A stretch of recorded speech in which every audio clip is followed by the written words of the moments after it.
on Dr. Phill. She thought she had the perfect family. He was the best dad. She had no idea Victims had their feet found and their eyes covered with tape. that her husband You found ladies' nylons. He says these are for you. was a predator. I found this brown paper bag with zip ties and syringes. Police found a stun gun, handcuffs, and leg shackles in his car. Have you been living with a serial rapist?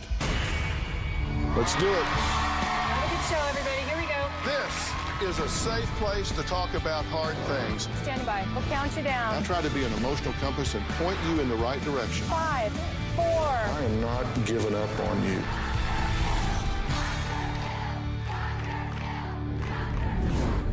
Imagine this scenario. A beautiful stay-at-home mom married to her high school sweetheart.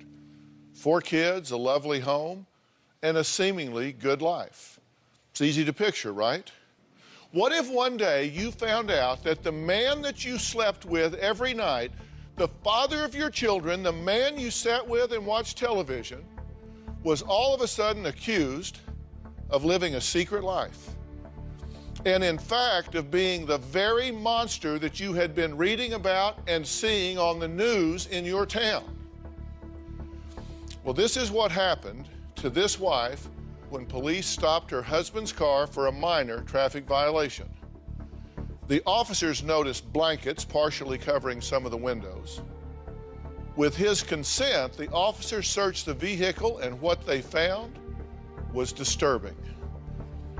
They found handcuffs, ladies' nylons, syringes, a stun gun, prescription drug vials, adhesive tape, and metal leg shackles.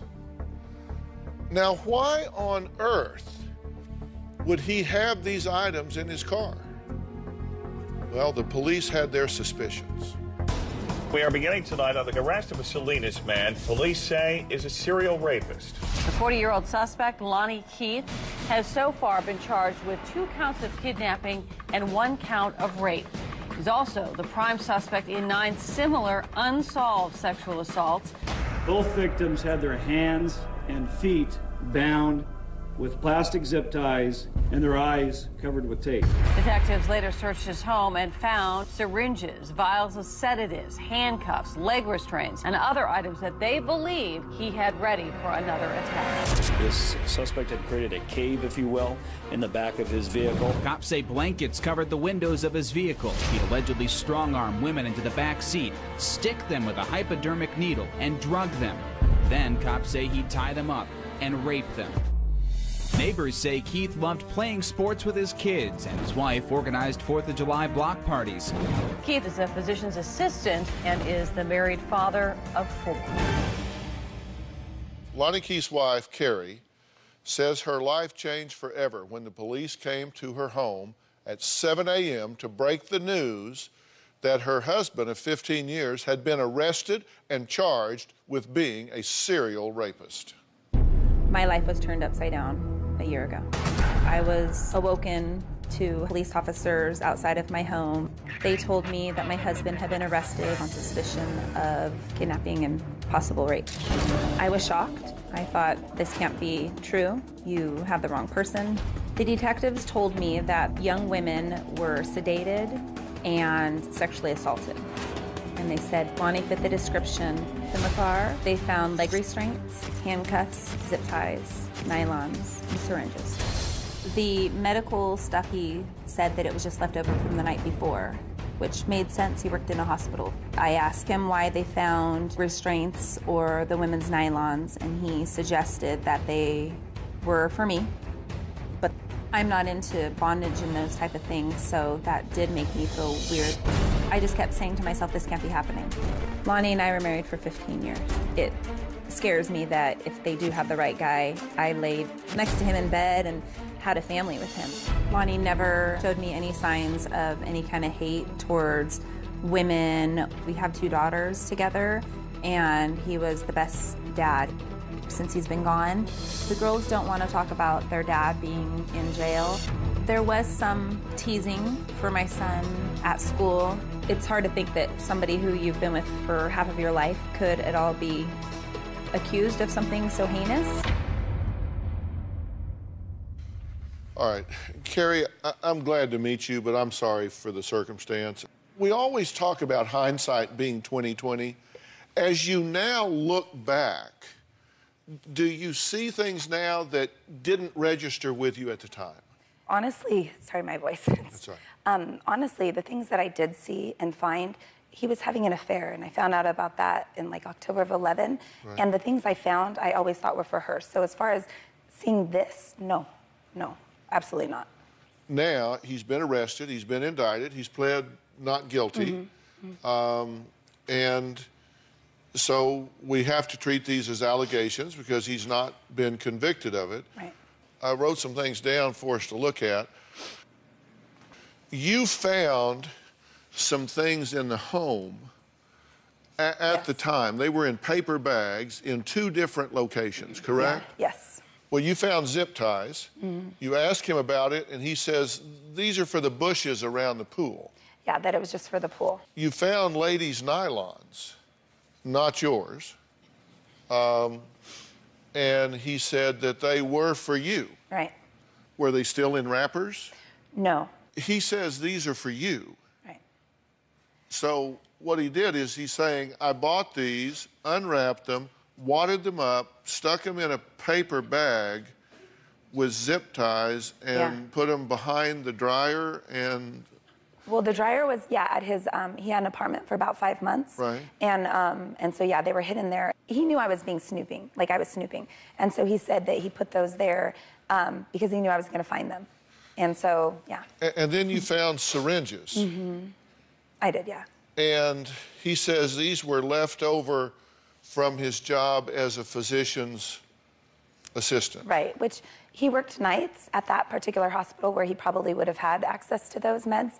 And so it didn't seem weird. It wasn't like he had a hammer or something with him. It was, he's not a carpenter. He wouldn't have had that. But the syringes didn't seem super weird. But however, when I did find those things, I did say, to myself, I thought, well, maybe he's using the needles for his own personal use. He works a lot. Maybe he's depressed. One medication I found was something with a, like when I Googled it, it said something about depression or something. So maybe, he was shooting up because he was depressed. I don't know. I mean, nothing.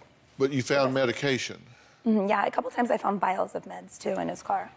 But I thought, okay, he works. I mean, it's just, I didn't think it would be that weird to have, medication because he's in a hospital. So, he goes into a room, pulls that out of his, coat and, shoots, puts whatever medication into the syringe and gives the person, medication. It didn't seem that weird. It wasn't that far-fetched. Yeah. To me. Doesn't, yeah, of course. But you've never worked in a hospital. No. Yeah, because that's not how how that works. Yeah, I don't know. I don't. Well, because really, you don't know. And I don't want to make light of that because now we look at it in this context and it seems more obvious or more noteworthy. Right. But at the time, I can understand how it might not. Did you ever notice that the SUV was draped, the windows were covered? His car, a couple times, I did see where the blankets were on the seat of the chair and then up. I did see that. And I would ask why, and he would just say, when I have to sleep in the doctor's lounge at night, it's, I'm sitting with 2 chairs propped up, and he's 6'4", so he's pretty tall. So I could just picture him sitting with 2 small chairs, and so he'd say he'd go out there and sleep at night. Did you mention this to anyone else, the things that you found? You mentioned to your mother? I did. I did talk to my mom. Right. Yeah. And she had an opinion. Yes, mothers do. Mine especially. I'll just say my mom watches a lot of crime scene shows. One day when I told her that, I found this brown paper bag with those items that I listed, she said, could Lonnie be raping women? And I'm like, okay, and I don't want to say it on TV, but of course I said, are you, something me, you're kidding. This is seriously. And she's like, oh, yeah, that sounds, yeah. And so she kind of reneged on it a little bit. But of course, I didn't think that. I just was looking at always the affair. So everything I found, I just spun on it, but for her. Even when I found this stuff, I was like, oh, the nylons are for her. Oh, the zip ties, she's weird, she likes that. It was just, I know it's stupid, but I couldn't get off of that. So you explained it away in your mind by saying this is something he's doing with Sweet Baby over here. right? I've got another name for her. Yeah, well, yeah. Okay, yeah, well, lots of bleeps in there, but there were questionable items that the police found in the car, correct? They found blankets and bedding covering the car's rear window. They found syringes loaded with an unknown substance. These were not syringes, they were loaded. They were. Rubber latex gloves, several nylons, adhesive tape cut into strips, metal handcuffs, metal leg restraints, plastic zip ties, multiple vials of prescription drugs, sedatives, flashlight, stun gun. They found strips already torn and preset. Yeah, the tape, they did show me pictures of it, and if you're sitting in a car like this, the little center console here, the tape, like duct tape or something, had like gauze on it, and it was like 2 right here. And when they asked me about it, I'm like, oh, I could totally see that for your eyes. And they're like, what? And I was like, I don't know, I'm just picturing, like, you know, when you go to a spa and they put, you know, on your eyes or something, that's just kind of what I pictured. And so I don't know if that's what it was for, because then he later said it was for his toe, because he often had issues with the ingrown toe or whatever. Yeah. I don't, Yeah, they didn't think it was for his toe. No, I don't think it was. In their police report, they said the vehicle was stopped by detectives for a traffic violation. They said, quote, it was observed by the detectives that the rear passenger compartment had blankets and bedding partially covering the windows, that Lonnie Scott Keith consents to the search of his vehicle. He says, sure, you can look. Additional items found in a concealed compartment. You would see it, the naked eye, you would see it. There was a loop on the seat. You could tell that it opened. It was under the seat, but I don't feel like it was, you know, anybody could see that it was there. I think the point is it wasn't out on the dash. No, it definitely wasn't out on the dash. Or whatever. For sure. And they said it appears as if the vehicle was staged for another assault. Now, at this point, given this is the Chico Police Department press release, that's just a few bullets from it. Yeah. There was much more to it. Have you been living with a serial rapist? Allegedly, apparently. I mean, he hasn't gone to trial yet, so I don't know. I'm just asking you what your gut tells you. Based on what I've seen, I think I might have been. All right, let's take a break. Next, after her husband was arrested for rape, Carrie wondered if somehow all of this was her fault. Well, Carrie's mother, Carol, joins us next with her thoughts on Carrie's blame game.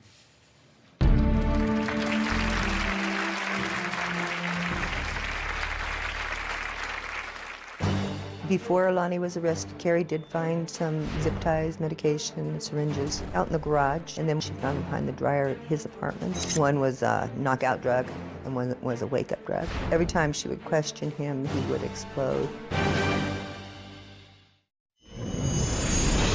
When I found out that Lonnie was arrested for rape, I was extremely shocked. Before Lonnie was arrested, Carrie did find some zip ties, medication, syringes out in the garage, and then she found them behind the dryer at his apartment. But he always had an excuse. He said the zip ties were for tying up the pool.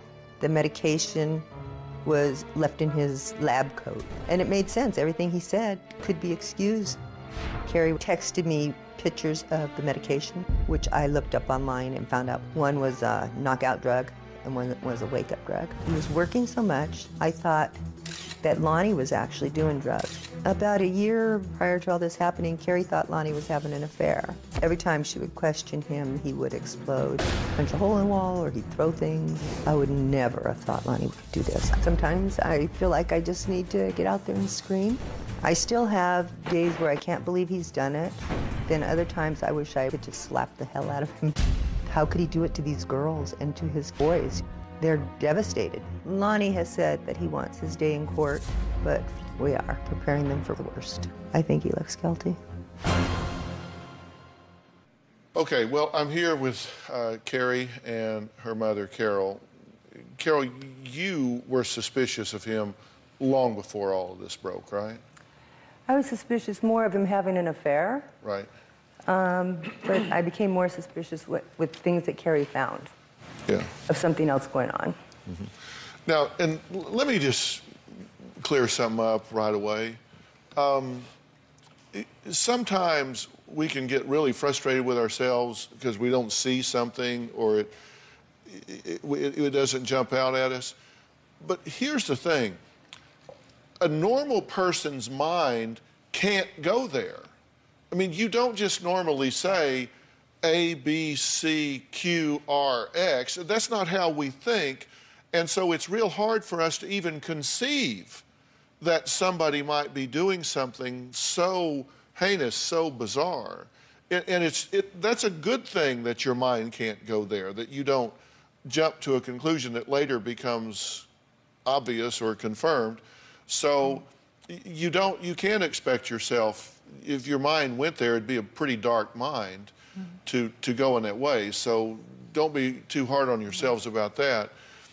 What does bother me is that your daughter has said that she really wrestles with herself about whether or not some of this is your fault. I mean, just being honest, whether some of it's your fault, not just whether some of the marital problems might be your fault, but whether or not because you didn't do what you needed to as a wife that maybe he defaulted to this or was driven to this. Tell me what your thinking is, and just be honest. I can't help you with what you don't tell me. Right. Yeah, I mean, up until, excuse me, before I found out about the affair, I was just, I don't want to say just a stay-at-home mom, because that's a lot of what you do for kids in your family, but that's what I did all day. So I didn't find it necessary at the time. Now looking back, I probably would change things, but I didn't wear makeup. I didn't do my hair. I kind of just stayed in yoga pants all day, those type of things. So, you know, so maybe if I paid a little bit more attention to myself that way, you know, after I had my little guy, who's now 3, he would sleep in the middle of us at night. And so it'd be Lonnie, a pillow, the baby, and then me. You know, so I mean, I kind of separated us. So, I mean, I don't know if that was it. How does that link up in a cause and effect way to somebody deciding that he's going to go kidnap and rape young girls? I don't take any part in that. I think that probably, I don't know, I feel like that probably is something like stemming from way back. Yeah, I just don't see that. But as far as the affair, I mean, I feel like I probably wasn't, I don't know, I emasculated him a lot, and, you know. Well, I wrote down some specific things that you said because they were very troubling to me. One is, you said, I should have seen what Lonnie was really up to. You said, I should not have been a bitchy wife. Yeah, that I was. You said, if I was thinner, more beautiful, more loving, Lonnie wouldn't have raped other women. Those are your words. Yeah. I said that. Yeah. I've always battled with my weight. That's always been a big thing. Funny, when I first found out about the affair, and I, you know, of course, went on to Facebook, MySpace, all that type of stuff to find her. And when I did, I'm like, oh man, she's thin. That like really made me mad. Didn't care about the pretty part. I was like, oh man. And so yeah, that's like my own insecurity. But I mean, I guess she was just there in a hospital and paid him attention. And, you know, in a letter she wrote to him, she said, you know, I'll always let you watch football. I'll rub your back and all this crazy stuff. And I'm like, okay, I've got 4 kids. I'm sorry. Like I would, you know, I just couldn't, I don't know, maybe just do the things that somebody else could. And now looking back, I mean, I feel like in the next relationship, you know, that I'll be so much better because I know what not to do. But we were so comfortable. I mean, I was with him since I was 15. You know, we just had 22 years of, you know, being with somebody. That's a long time. You get comfortable with them. Yeah, and I know that you seem focused on the affair because it's something that you can put a face and a mind to, but your doubts extend to why he would go do anything, why he would turn away from you and go do these things. And let me tell you something. You can search through the literature, sociology, psychological, psychiatry, wherever, on why rape occurs, why rapists rape. And I can tell you sexual gratification is very low on that list. This happens because of a demented sense of entitlement. It happens because of a sense of power and control and anger and rage and sadistic mentalities. This has nothing to do with how cute you are or whether a child slept in your bed or how much you weighed or didn't weigh. Do you hear what I'm saying? I do. Totally. Does she hear what I'm saying? I think she's trying to blame herself for a lot, and she's not to blame. This is a sick person who has done this, if he did it. Well, there was something that we discovered in Carrie's home that troubled me. We'll discuss that when we come back.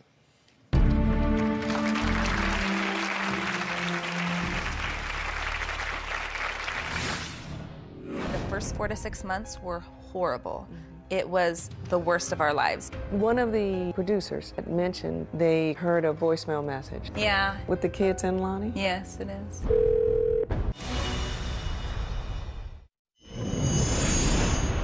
As of this point, my son is the only one that knows about the rapes. My girls, who are 12 and 13, they don't know. I've just said that Dad's been accused of hurting young women. This is just something that you wouldn't wish on your worst enemy.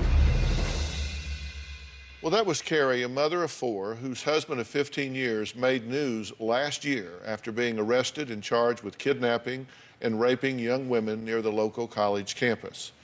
She says she is now struggling to move past that scandal and put her life back together emotionally for herself and for her family. Now, when celebrities, politicians, or even other countries are caught in the middle of a scandal, many of them call my next guest to try and fix it. Judy Smith is one of the top crisis management experts and also the real-life inspiration behind the popular character Olivia Pope from the hit TV show Scandal. She is also author of Good Self, Bad Self, How to Bounce Back from a Personal Crisis. So I asked Judy to meet with Carrie and her mother at the Keith home in Northern California. She made a house call. Take a look. I'm here today visiting a family who is in very serious crisis. The husband and father has been accused of rape. It's a family that needs help. Hi, Carrie and Judy. Come on in. Thank you. It's good to see you. I kind of want to start from the beginning. You guys go way back. We had a really good marriage up until about 2011. I found out that he was having an affair. Did the kids know that their dad had cheated on their mom? Yeah. And how did they find that out? I think they just saw a lot of the arguing. Tell me about Lonnie's arrest. How did you feel about him? I felt numb. Like, how am I going to tell my daughters? How do you think the kids have been dealing with it? The first 4 to 6 months were horrible. It was the worst of our lives. One of the producers had mentioned they heard a voicemail message. Yeah. With the kids and Lonnie? Yes, it is. Hi. Lonnie. Carrie. We can't get to the phone. Leave us a message. Bye. Hard. Yeah, it's definitely hard. It's, you know, he's a part of our family, and, you know, you just can't forget that. Where was the zip tie and the nylons? There was a box, and I would snoop everything up. And I found a brown paper bag with the nylons, the zip ties, and the syringes. What'd your mom say? What did she think? Well, she said, could he be raping women? And I'm like, like, oh my God, so your mom thought that? My mom watches a lot of crime scene shows. Do you feel as a family that all of you are victims as well? We're definitely victims. If he's found guilty, do you think you'll ever be able to forgive him? No. No. There won't be any forgiveness. So you think he might be found guilty? I think he's going to be found guilty. I hope it's all right if I talk to your mom as well. So, Carol, obviously everybody was shocked. What did you say to him when you found out? I told him, Lonnie, basically, what they found in your car makes you I don't see how you could explain all that stuff. I trusted Lonnie 100%. What do you think now? Now, I am so unsure. How do you think it'd affect your daughter and your grandkids? It's gonna be really hard on everybody. Tony will be my biggest worry. Yeah. Even though Lonnie's not his biological father, he's afraid that even having the last name would affect that? Would affect him. Your daughter looks at you as a rock. Who's there for you? I'm there for me. It is very stressful. Thank you for having me into you guys' home. Well, Judy, I'm glad you went up there, and we've got a lot to talk about here. First, let's talk about this answer machine message. That seems really odd to me, that you still have the same answer machine message with his voice on there greeting anyone that calls your home. I wanted to actually just delete it, erase it, and then the kids didn't want to. They like hearing that, and I did video record it that way. I can always have the kids' voices, because my little guy was like, I think 2 or really young when we did it, and so he sounds super cute on there.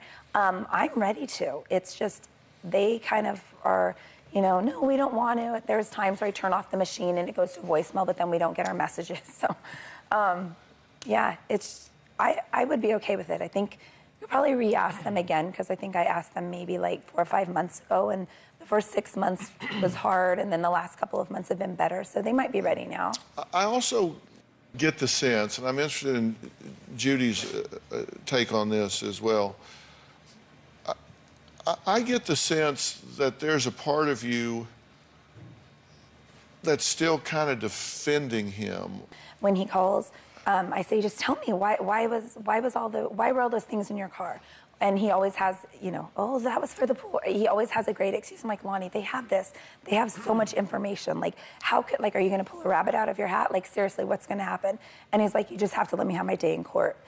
I work with corporations and celebrities and, you know, all of that sort of stuff. And we see, and I've come to learn, that everybody's the same, right? We all get ourselves in trouble, but at the core, it's that issue. Like, how did we get there? What happened? And I think for you along the way, and a lot of times clients need this, sort of that big shock, right?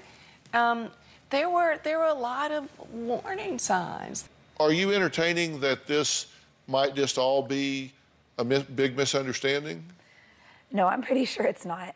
I mean, if so, because they've had him for over a year now in police custody. I think the bail is $3.2 million.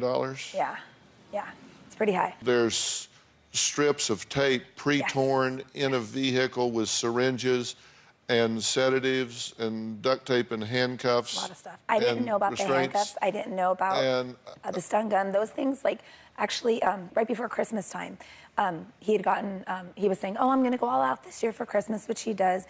And he had said, don't go opening up any boxes and things like that, you know, don't check your email and all that. And so I later found out that that's when he bought the stun gun and the handcuffs and the leg restraints. So I didn't know about those things. Well, okay. Well, all right, we're going to take a break. And when we come back, Carrie's oldest son, Tony, is 15 years old. And he feels that he is now the man of the house. Should that be his role now that his father is gone? Well, we're going to talk to Tony next.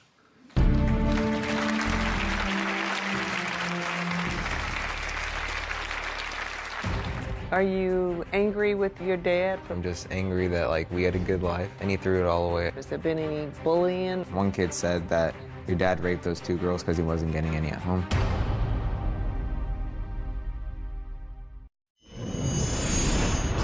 The fact that my husband Lonnie is still in jail, all of our resources went away. For 12 years, I had been a stay-at-home mom. Income was no longer there. Times are tough financially. I've decided I have to let my house go, that I just can't afford a mortgage payment.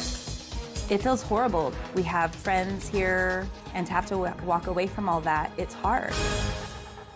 Carrie says that her world was shattered last year when her husband Lonnie was stopped by police who found a stun gun, handcuffs, zip ties, ladies' nylons, syringes, prescription drug vials, adhesive tape, and metal leg shackles in his car. He was then arrested for allegedly kidnapping and raping women. Now, top crisis management expert Judy Smith met with 15-year-old Tony to get his thoughts on this scandal that made news and rocked his family to the core. So, Tony, are you angry with your dad for putting you and your family in this situation? I'm just angry that, like, we had a good life, and he threw it all away. It's all gone. When you first heard about it, what was your reaction? Very shocking. Do you still think he's a good dad? Was he a good dad? Yeah, he's a good dad. I don't understand why he did it. I think there were signs, but I just don't think anybody picked up on it. How have kids been at school and maybe online? Has there been any bullying? There's a website that people can make comments. One kid said that your dad raped those 2 girls because he wasn't getting any at home. Let's assume that your dad is found guilty. Are you concerned about your younger siblings? Yeah, my sisters aren't gonna have their dad to, like, walk them down the aisle and stuff like that. Somebody told me that you wanted to change your name. Yeah. Do you feel in some ways that changing your name is going to make it better for you so people won't associate you with him? Yeah, I do. He's not my biological father, and don't feel as close to him. So we know that your dad has been charged. There's still a trial and hasn't been convicted. If that happens, is that scary for you? Yeah, not a lot of people like those kind of people in jail. So they tend to hurt him, I guess. Yeah. You fear for his safety, his life? Yeah. You still love him? Always will? I still see him as my dad. That's where you want to keep him? Okay. Thank you, Tony, for taking the time. I really appreciate it. I know it was hard, but I do. Thank you. You're welcome. Well, joining us now is 15-year-old Tony. Tony, I appreciate you being here. I wish we were talking about a million other things than this. Judy, what are the most important things for Tony? I mean, kind of what's the Judy Smith fix-it plan for managing this scandal from his point of view? Yeah. I think it's going to be critical for Tony. I agree, which is that he can't take on the role as a father figure. I wrote down the things you said. Number one, you said, don't try to be the man of the house. You're not a substitute for the father. Ignore people who may use the situation to hurt you. It's your right to say you don't want to discuss. Right, that's exactly right. We had talked a lot in terms of kids. You know, oftentimes kids can be mean and bullying. And a lot of times when kids do that, it's about their point of view. It's not about the person. And you say it's important to realize that he did not create the situation and could not have prevented it. That's right. Tony is not responsible for it, and oftentimes we feel bad, like we could have done something. And no, we couldn't have. It is his mess. He created it. He has to deal with it. How do you feel about his attitude about wanting to change his name in terms of managing this scandal and crisis? I think it's a small part of it. I think it's a very small part of it. Changing the name, if that is to run from the crisis and not to deal with it, that is not going to be helpful whatsoever. You have to do those things in terms of addressing it and talking about it. But I do think that it gives Tony a fresh start for him. In particular because while he loves this person, I'm sure still, it is not his dad. So I don't see that as a problem, but it has to be part of a bigger solution and part of a bigger plan. Yeah. All right, Carrie says that she's lost her husband and his income after his arrest 1 year ago and doesn't know how to dig herself out of this crisis. Well, we'll see what our fix-it expert Judy Smith has to say about her management plan when we come back.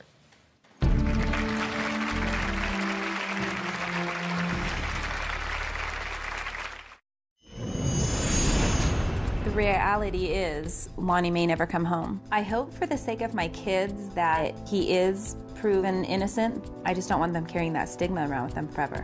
I do need help. I need help with how to talk with my kids. I don't want them feeling like they at all had a part in this. That was Carrie, who says she does not know how to deal with the scandal of her physician assistant husband, Lonnie Keith, being arrested for allegedly kidnapping and sexually assaulting at least 2 women over the course of 18 months. Now, crisis expert Judy Smith has spent time with Carrie, also a mother of 4 children, and has put together a fix-it plan. And I don't mean to say that to suggest that this is an easy fix or something that just goes away with a couple of little spins. But you do have some important kind of talking points for her. And you started where I started, which is stop blaming yourself. That's the first one. We have it up on the graphic as well. Oh, great. No, absolutely. Look, Carrie, we talked about this the other day. It is very hard not to blame yourself, but you are not the blame. You cannot take responsibility for his actions. That is going to be your first starting point in order to move forward. But I want you to also see in that it is a huge opportunity. It is, because you can reinvent your second half of your life, right? What do you want to do? So I think part of what you want to think about is not a job, but what you want that career to be like. And you said that she needs to let go of Lonnie's baggage and start building this new life. I mean, yeah. Fair or unfair, it is what it is, and the sooner you get started, the better off, right? Yeah, and letting go the baggage relates to the first point, which is coming to terms with, I did not do this.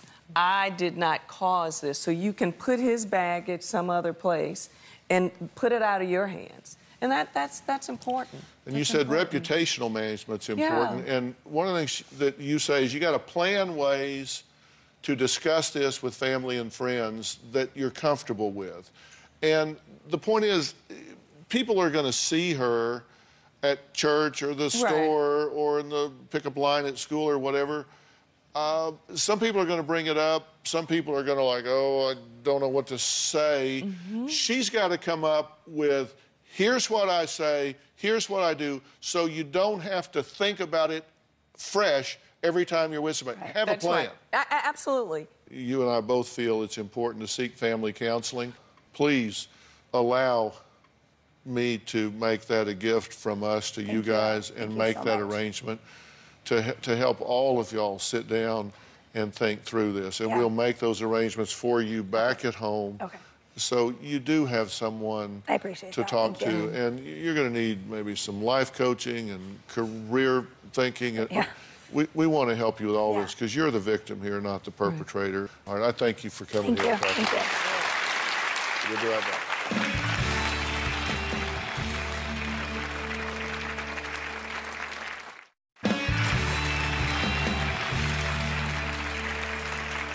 You know, when people get into a crisis or a scandal, some folks don't know, but there are people that you go to that help you through that.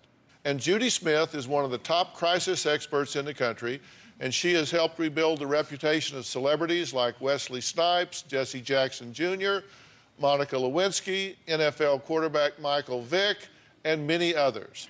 Now, there are some people who are not her clients, but if they had a brain in their heads, they would be, because they would certainly benefit from her expertise. So I just kind of want to talk about this. Here's a clip of a controversial public figure, New Jersey Governor Chris Christie. Traffic nightmare, a deliberate act of revenge? Stuck in traffic for 4 hours? All because they didn't support New Jersey Governor Chris Christie? Wildstein's attorney claimed that evidence exists tying Mr. Christie to having knowledge of the lane closures during the period when the lanes were closed, contrary to what the governor stated publicly. I had no knowledge of this, of the planning, the execution, or anything about it. And then I first found out about it after it was over. And even then, what I was told was that it was a traffic study.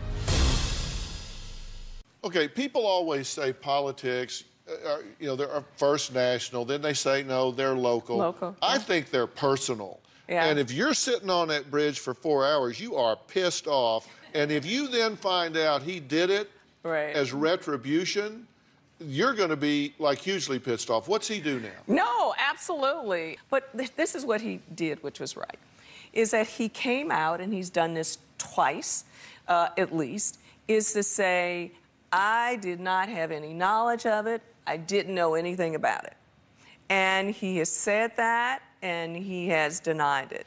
Now, what's going to be the problem here is that what happens in crisis oftentimes is that when you start an investigation, you're going down this road, You see something that takes you down that road.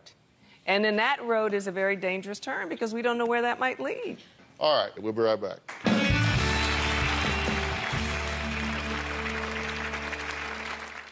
I'd like to thank all of my guests today. Special thanks to Judy Smith. Judy's book, Good Self, Bad Self, How to Bounce Back from a Personal Crisis, is currently in bookstores. And let me tell you something. You can use this in your everyday life. I have read it cover to cover. Mine is marked up. Yours will be too. We'll see you next time. Thanks so much. Thank you. Thanks so much. Thanks.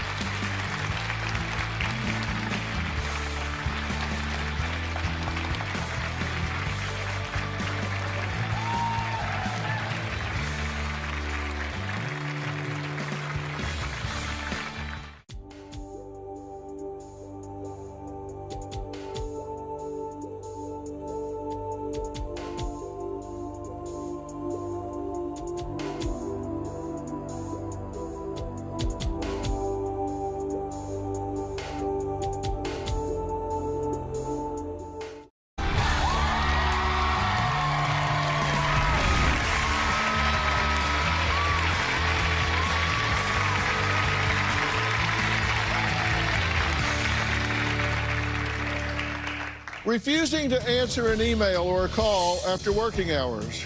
Not doing a work assignment you feel isn't your job description. Insisting if your employer wants you to go above and beyond, then they need to pay you extra for it. Well, today, quiet quitting, the idea that employees only do what is in their job description within the hours they were hired to do it, has become more than just a social media hashtag. It has become a movement. But most business owners say this is just a bunch of slacker employees hiding behind a snappy slogan to make lazy sound better. Take a look. Workers from California to New York are demanding higher wages and better working conditions. Your employer does not care about you. They don't care what you sacrifice. It's called quiet quitting, where people who may not necessarily be ready to throw in the towel, but are no longer going that extra mile to impress their bosses. If you are bending over backwards and putting in 20, 30 years at a company because you're hoping to get rewarded, you are setting yourself up for an epic disappointment. According to a new Gallup poll, half of workers are stressed, and 1 in 5 battle anger or sadness during the day. This job sucks. Like, this job is not fun, and we're not getting paid enough. The reality is many of us that are in my age or a little older, a little younger, are working jobs that do not care about us as people. I am not going to kill myself over a job that doesn't care about me as a human being. Well, boy, oh boy, do I want to hear from everybody on this one. Joining us is Ryan Steiger, a labor employment lawyer, as well as the founder of Centurion Trial Attorneys. He says quiet quitting is not laziness, it's just common sense. Also joining us is Brent Wilsey, president of Wilsey Asset Management, who has 43 years of experience working with businesses and corporations. He says quiet quitting is the epitome of lazy. So, two very different ideas. Now, Ryan, welcome. Thank you. You think this makes common sense? Absolutely. Every bit of effort invested by an employee is an investment in something they're hoping to get from a job. Sometimes it's a paycheck, sometimes it's a promotion. If you're asking them to put in extra, there has to be a reason to do extra. Well, where do you draw the line of what's extra and what's not? We look at the job description. Quiet quitting is just doing the job you were hired to do within the schedule you've been given to do it. How do you get ahead if you're a quiet quitter? Well, you can get ahead as a quiet quitter. One of the logical fallacies we make is we assume that if you're not putting in extra hours all the time and going the extra mile, you're never going to get promoted. There's such a thing as becoming too valuable to promote. If you're producing too much value in the position you are in, the employer has no incentive to move you up. They're going to keep you right there where you're producing good profits for them. What they're going to do is they're going to give that promotion to an outside hire or the boss's kid. Really? So you said you really resent stereotyping this younger generation, these quiet quitters, as all being lazy. I do, and I don't think it's a generational thing. Whether you've been working your whole life for 30, 40 years in a company, or if you're brand new to the workforce, quiet quitting is really for everyone. It's about setting healthy boundaries and being attentive to what gives us a return in our life and what makes life worth living. What do you think about this? They're lazy. They are. And again, this is a nice way to say you're lazy. Oh, quiet quitting. I think I saw the thing, slackers and so forth. This does not work for our country. And what worries me is that in America, the United States, we are becoming very lazy, very soft. This is not good for our country. I mean, there's like 9.8 billion people in the world. We're 330 million here. There's a lot of countries around the world that hate the United States. And if we're not producing, if we're not working hard, we're going to be, well, and actually by 2050, China says they're the world power. Now, if we're going to be lazy here and not work hard and produce as a country and work together as a team, you better learn Chinese, because in 30-some years, you're going to be speaking Chinese, I believe. I think Mandarin is the national language there. Thank you. What's your name? Santana Maynard. Go ahead. I think it's hard to say that things are so black and white. I think, yes, there are people that are lazy, but this is such a phenomenon now that I think we should look into it. I was a former teacher, and I feel like I silent quit to pursue my passion right now, which is voiceover. But during that time, I was a teacher. There was poor leadership, it was low pay, and the kids were great. The kids were awesome, but everyone was stressed out. And it's more about quality over quantity. Hunter, you say she's describing the hustle culture, and you say this is a protest against the hustle culture. In my opinion, I believe quiet quitting is a protest for workers' rights. If I work at a job and my job description is 9 to 5 and I'm supposed to do A, B, and C, and at 5 o'clock I'd like to go home to my friends and family and focus on other parts of my life that are frankly more important than work, and my employer says, hey, we actually need you to do X, Y, Z for no extra pay, I'm going to resist that, because I don't find that work is the most important thing in my life, nor do I think it should be the most important in anybody's lives. I think down the road, you can have all the money in the world, but if 50 years from now you didn't spend that time with your friends or family or yourself, I don't feel that that's a very beneficial, it's not a very fulfilling life. And so I think our generation is tired of working to live.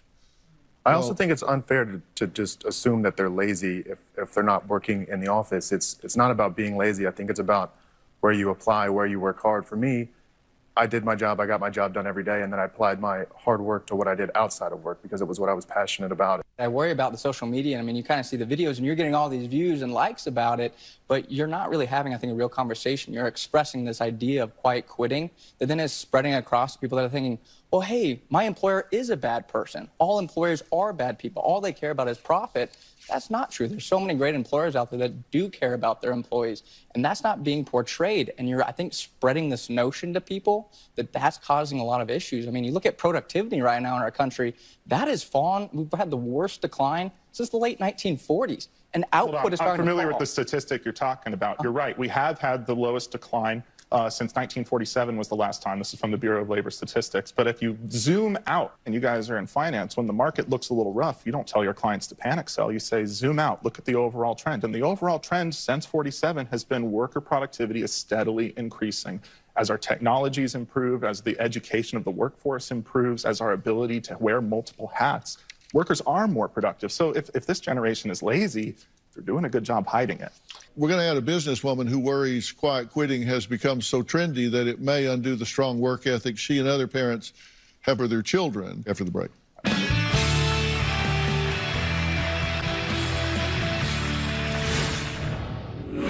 I think your 20s are supposed to be where you work 12 jobs and you fail at 10 of them because you're learning. I'd love to see 10, 20 years from now from some of those that are choosing quiet quitting. So where did that get you and where are you today? Well, times, they seem to be a-changing, but that's true every generation. Look, we talked about this when I was y'all's age. The days of the early bird getting the worm, maybe that's an outdated view. I don't know, unless you're getting paid to get up that early and eat that worm. Some feel this is part of a new wave of slacker employees who place personal life flexibility over hard work. Now, there's an old saying that you never met a man on his deathbed who said, I wish I'd spent more time at the office. Amy Scruggs, you own your own media training company, right? I do. And why do you say quiet quitters are just not dependable employees? I've spent over 30 years building my career. I haven't slept in 30 years, and I'm proud of it because it's the daily pursuit of my passion and potential that I can do every day that gives me that reward. And if I've got someone working with me or for me, and they're not passionate about what they're doing, then if you become passionate about it and you say, I want to give my best today, you don't know what opportunities are going to open up. And I've raised kids. I've got 4 adult kids, 2 step kids, all grown. And I've spent my entire time teaching them work ethic and being responsible for themselves and saying, am I giving my best today? Because opportunities will find you if you're putting your best out there. And I'd love to see what conversations are going to happen 10, 20 years from now from some of those that are choosing quiet quitting. So well, where did that get you and where are you today? Well, let's take these two for a second. I'll come. You got your hand up. I'll come right to you in just a second. These two right here, Hunter and Ryan. I've read everything you guys have had to say. I've looked at things about you, your interviews, tapes, and all. These are 2 really smart young men, but it seems to me you haven't found a passion. And I think, just let me give you a little Dr. Phill advice. If you go through life without finding a passion, then you're just like going through the motions, and everything is work. It is uphill. But if you find your passion, then not every day's fun, but then it doesn't feel like work. Because let me tell you, everybody, I don't care, you, I don't care if you work for the post office, everybody's in business for themselves. You're all a company of one. You're in business for yourself. You're working to make your company of one, and then maybe it becomes 2, 10, 20, 100. You're all doing this for yourself so you can create whatever life you want, whether it's to be surfing or running a company or whatever. But you got to have that passion. Do you have a passion? Well, absolutely, but I think we put a lot of pressure on young individuals to find this passion at a young age, or we're expecting middle schoolers to know what they want to major in college. I think to put so much pressure on young individuals and the youth in America, I think also ties into the lack of work ethic, because we're putting an immense amount of pressure that, oh, you're 14, you should know what you want to major in, you're 18, you should know what you want to do for the rest of your life. I think your 20s are for messing up. I think your 20s are supposed to be where you work 12 jobs and you fail at 10 of them because you're learning. And I think, too, the idea that just because you guys built businesses, quiet quitting's not saying you didn't work hard for that. I fully believe that every single one of us in this room has worked hard for what we have. And I think it's ignorant to say that just because I did something, everybody else can. There's so many other factors at play. And so just to say that I have a business and I've run it for 30 years, everybody can, and the people that don't are lazy, that may not be for you. Fair. You have your own law firm. Absolutely. Everybody in your class get their own law firm? No, they do not. Why did you get yours? I had an opportunity. I think something that we missed. Right? Yeah, we missed something. Was it easy or hard? It was extremely hard. But you did it. I did do it. Why? I want to point out that pursuing your passion is a privilege. We have to check ourselves for a minute and not assume that everyone has the same opportunity. Some people are working a minimum wage job that one person might say is a dead end and they're not applying themselves, but they fail to realize this person is trying to make rent every month. They're trying to fill up their tank with gas. And then when they get home, they're just exhausted. I am so fortunate that I had a supportive community that helped me build my law firm. I am not self-made. Most people aren't. I had jobs that were not pleasant. And every one of those jobs that I went in and said, I'm going to give my best today, and I'm going to find something I love in this. It might be a coworker I love, even though I don't agree with the corporate model of what it was. Every one of those opportunities came from it that brought me out elsewhere to something I was even more passionate about, because I did the right thing every day. And again, I gave my not best. Everybody can do that, though. You can give your best every day. I would strongly disagree. Just because that's been your lived experience does not mean there's so many other factors. There's race, there's gender, there's age, there's so many, there's, physical ability. The same person that is in your job that is in a wheelchair might not have the same opportunity that you did. So yes, I'm not saying you didn't work hard. And I'm saying we can't just say because I did it, you can too. That's completely an ignorant But you take. can do something to be the most that you want to be. And maybe what you want to do is go watch the grass grow. And if that's it, I have no problem with that. I don't step on anybody's dreams, but you got to be honest with yourself. about what you're doing. And I think quiet quitting is bull. I do. I think you're just lying to yourself about that. And I think you're telling them what they want to hear for God knows why. Because if they look, everybody's planning what the future's going to be and what they're going to make the future. The future's going to determine what you do. You're not going to determine the future. The future's going to determine you. What do you want to say back there? I just started working at a grocery store. All night, my job is to come in, bring a bunch of boxes that the vendors brought in, bring it to the back, organize it, and fix everything on the shelves, make it look pretty. That's my every night. I'm an actor. How do I find the passion when the reason I get up is to not watch the grass grow, but to act? Answer that right after the break. Is only wanting to work from home code for laying around in your pajamas and taking advantage of your employer? Some say absolutely. Plus, a young man who is taking remote work to a whole new level. We'll add that after the break. We'll be right back.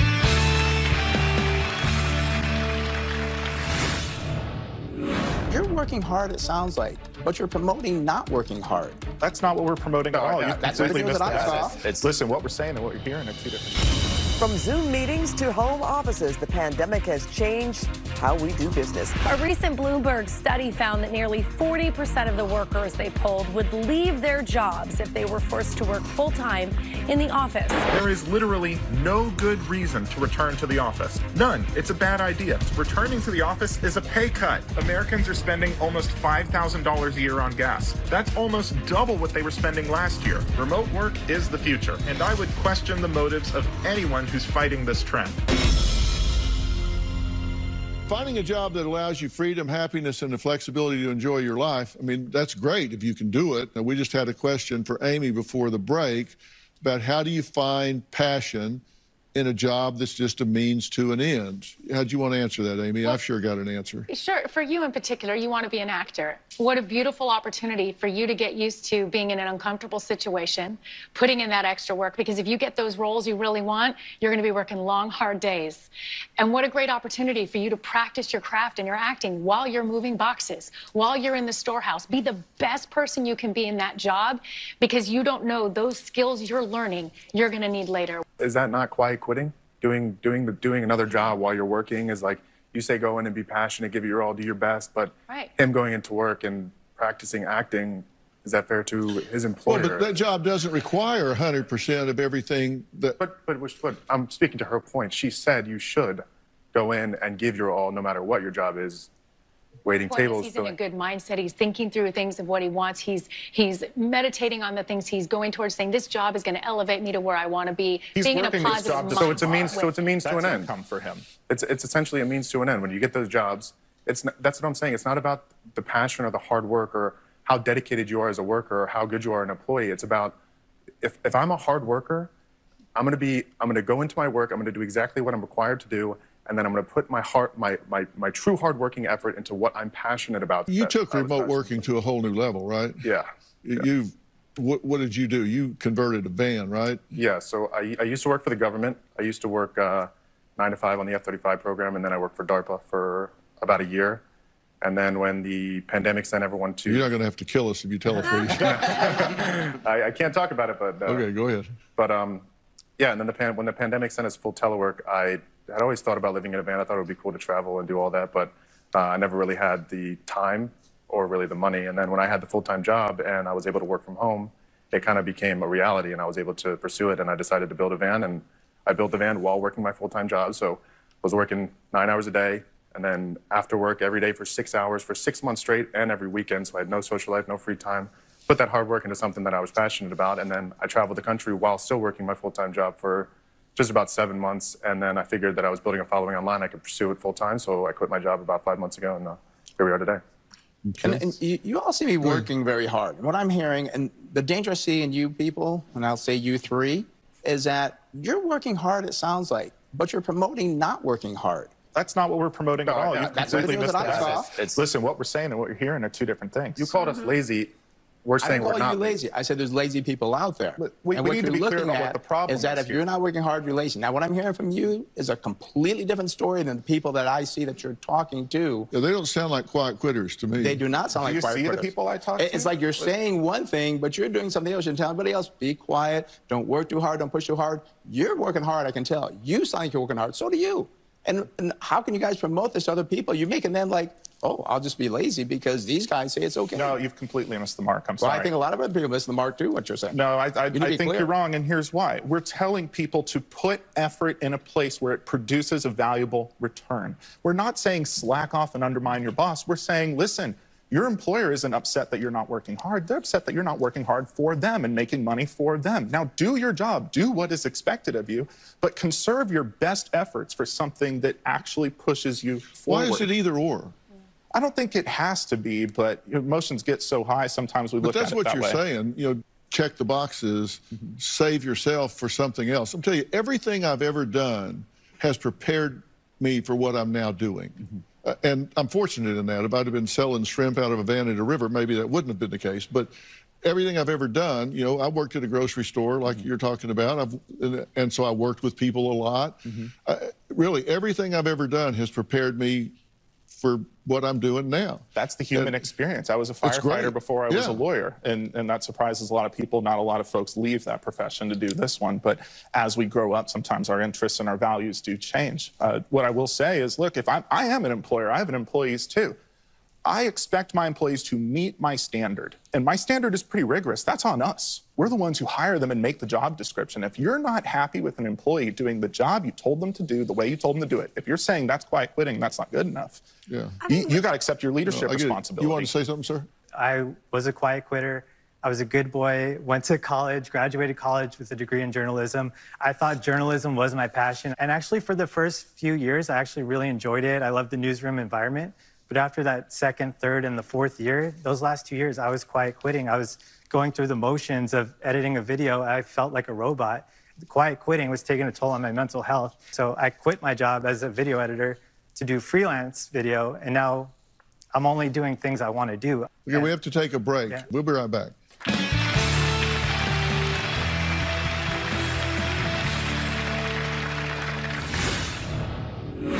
We sacrificed.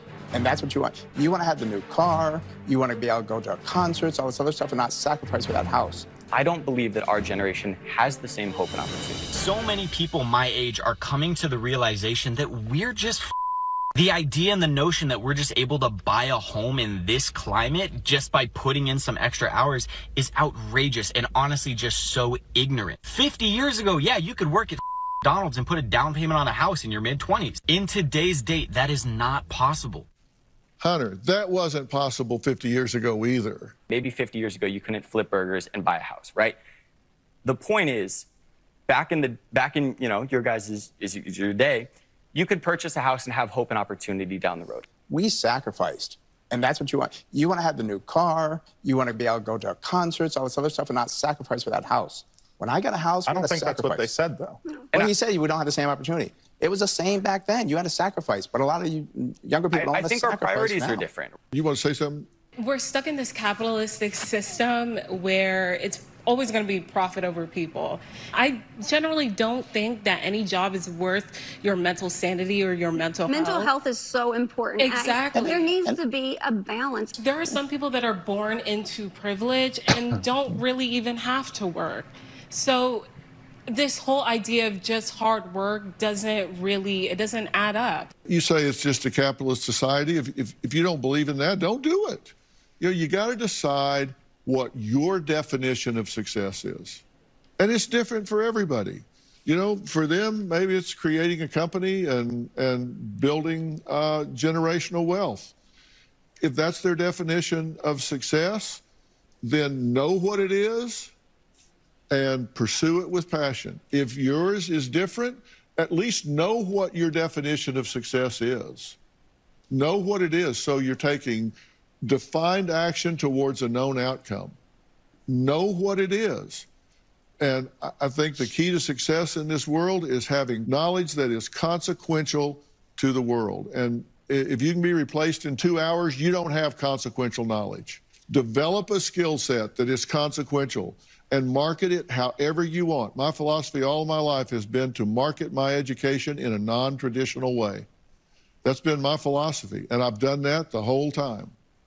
And it's worked well for me. I didn't want to be a face in the crowd. That was my philosophy. The producer for this show, Justin Arlock, he's been here 20 years, promoted 7 times. He was an audience coordinator. He was, you know, get people in the audience and help them through the door and all that sort of thing. Been promoted 7 times and is a top-notch talent. He didn't get there by saying no. It's also his passion.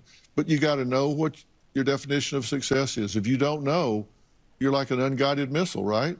How do you know whether to take this step or not? Because you don't know where you're headed. Know what your definition of success is. Know what your currency is. And if your currency is accomplishment, great. If your currency is being serene, great. Whatever it is, know your currency and know your definition of success. Next, he says he's the black sheep of his family, partly due to his questionable work ethic. Will his mom give him a second chance? Well, we're going to find out after the break.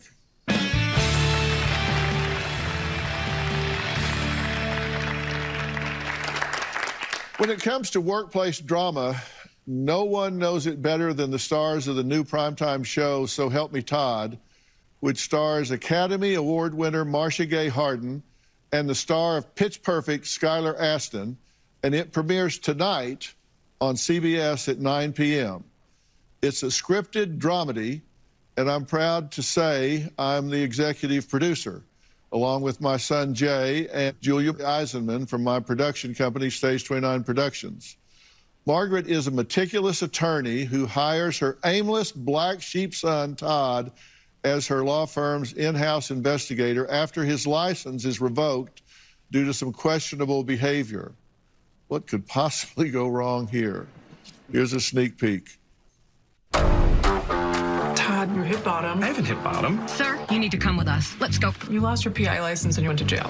And now you're working for Mom. This is going to be so great for you. Oh my God, I've hit bottom. A woman claiming to have an affair with the mayor was strangled. I can pursue this case my own way. What are you doing? Get off the wheel! I am driving this car! I am looking for the mayor's missing wife. Still no sign of her? This is insane. We should have taken my car. This seat is filthy.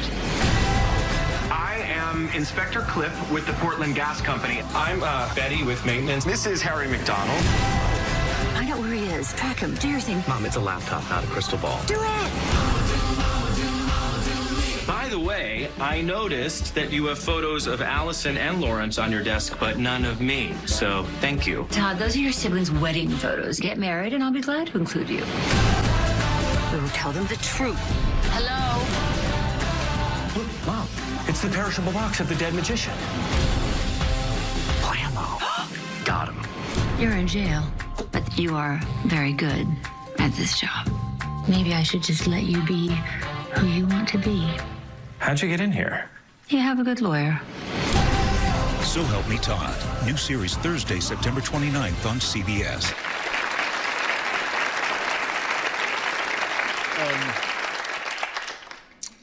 Definitely a old school and new school working together, and it's really a lot of fun, actually.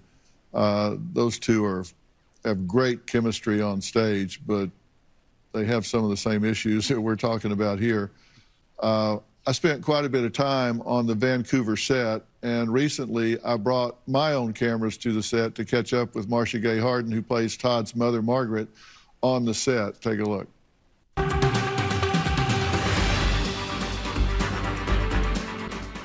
I'm in Vancouver on the set of our new show, So Help Me Todd. I'm going to be talking about this mother-son dynamic here. I mean, they may need some therapy. Who knows? Oh, whoa, somebody ratted me out. Working on my birthday. What can I say? Thank you. Finally drinking age. Hello. to be sitting here with Marcia Gay Harden on the set of So Help Me Todd is pretty surreal. I remember the first day I walked on the set and you were with all the executives, and I walked on and said, I had no ability to just be cool. Well, this is the day So Help Me Todd will air. When people ask you, what's the show you're doing, how do you describe it? Right, I say this is an oil and vinegar story. Good God, Todd! Careening through life, making the rest of us pick up the pieces. You still owe me $9,000. Mom, you hit the FaceTime button. I did not. I can hear you perfectly. Yes, and I can see you. You're on video. No, I am... Oh. This is a very fancy lawyer mom who has a down-and-out detective son, and they come together, solve cases together. And my character, Margaret Wright, is all about the rules and all about following the rules, and Todd is all about unconventionally breaking the rules to solve the case. Do you know what recidivism is? No. God, you're so judgmental. How did Todd get the way he is? I feel like you're blaming me a little bit. It's what happens on your shows. We have to take accountability. You know, it's a really good question, because how does a child turn out to be who the child is? Isn't the biggest question nature or nurture always? I think, from a psychological standpoint, there are some real messages for families in this show in finding a way to set judgment aside and work together, because you guys become a very effective team. That is correct. As a parent, the lesson I say to my kids, like even about who they love or how they love, I say, if you fall in love with a giraffe, just bring the giraffe home for Thanksgiving. Because for me, that's what's important. And be together and love each other. And then you discover kind of wonderful things. But let's be fair. Dr. Phill. Yes. He's a millennial. Yes. And they don't do certain things, and it drives you up the wall. Mom, take a look at this. What is this? What is she doing? Is that Taka? You've had to have situations where there wasn't chemistry or it was forced. This doesn't feel like that. I am so excited that you said that. There's something with Skylar Astin. It's just magical. It's also fun, and you're behind it. Yes, I'm so proud to be connected to this.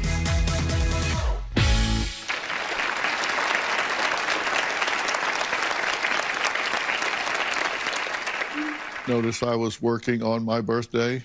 How about that for a work ethic? Next, hear how actor Skylar Astin says his mother helped shape his work ethic after the break.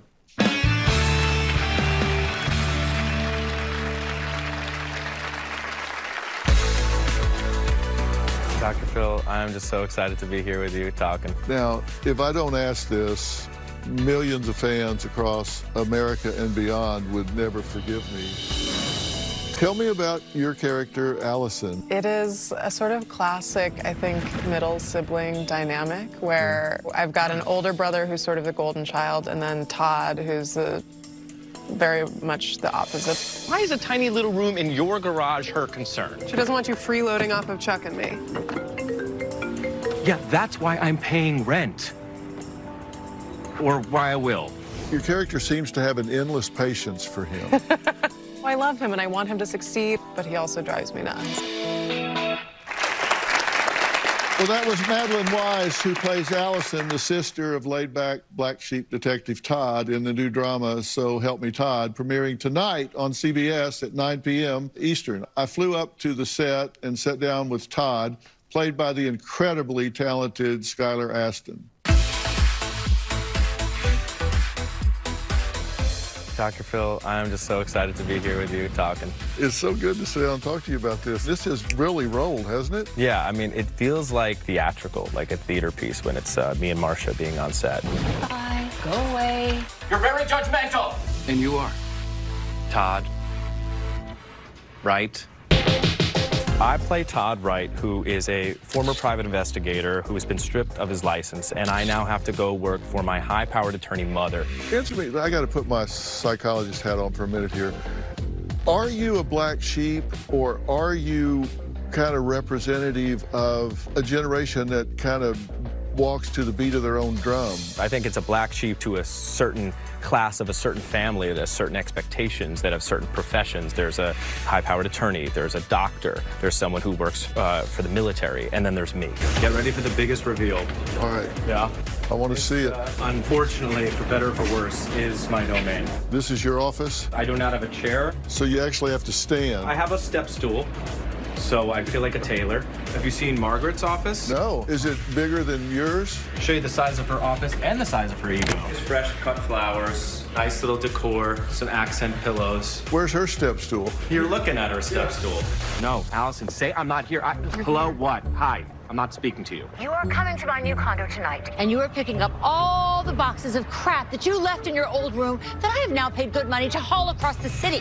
You and Marcia, I was there the moment you guys met on the set. It seemed to me that you two had an instant chemistry. I think it's respect for each other, but I also think it's the want for the project to be what it's supposed to be. Todd learned a lot from Margaret, obviously. How did your own mother write on the slate of who you are? My mom is everything to me.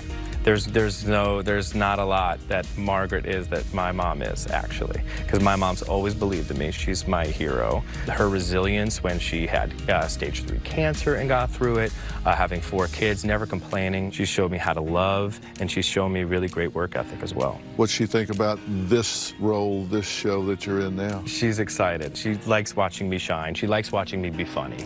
Now, if I don't ask this, millions of fans would never forgive me. Is Todd ever going to sing in this show?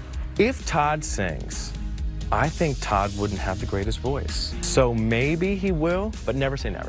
Skylar, thank you. Thank you, Dr. Phill. Appreciate it. Next, she took a job for her ex's mother, and now all 3 work together. Find out how that's going after the break.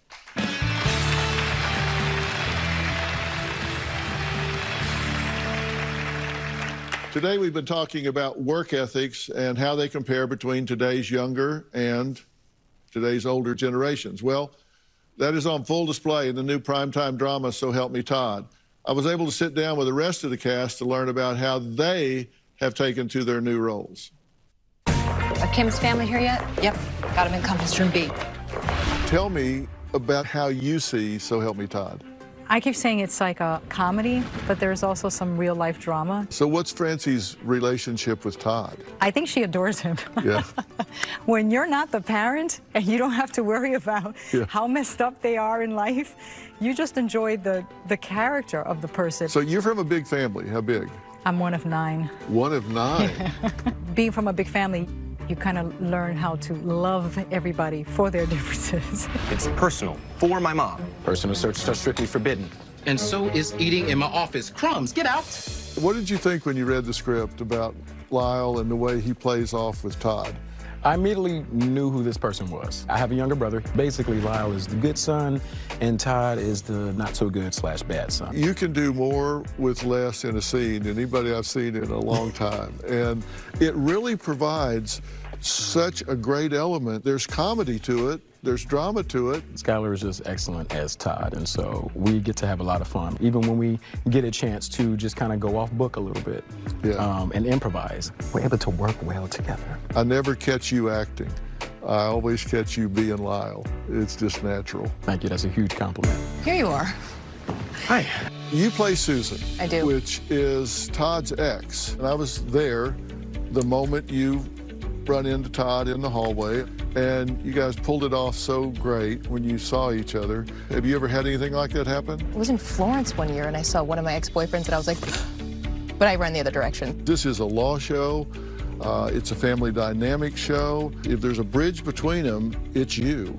Oh, yeah, I guess that's true. It's been so fun, though, because I can have separate relationships with Marcia and be very serious. And with Todd, I kind of fall back into that girlfriend fun kind of dynamic. Is this the first time you've been a regular in a series? Yeah. So what's it feel like? Every day I feel grateful coming onto set.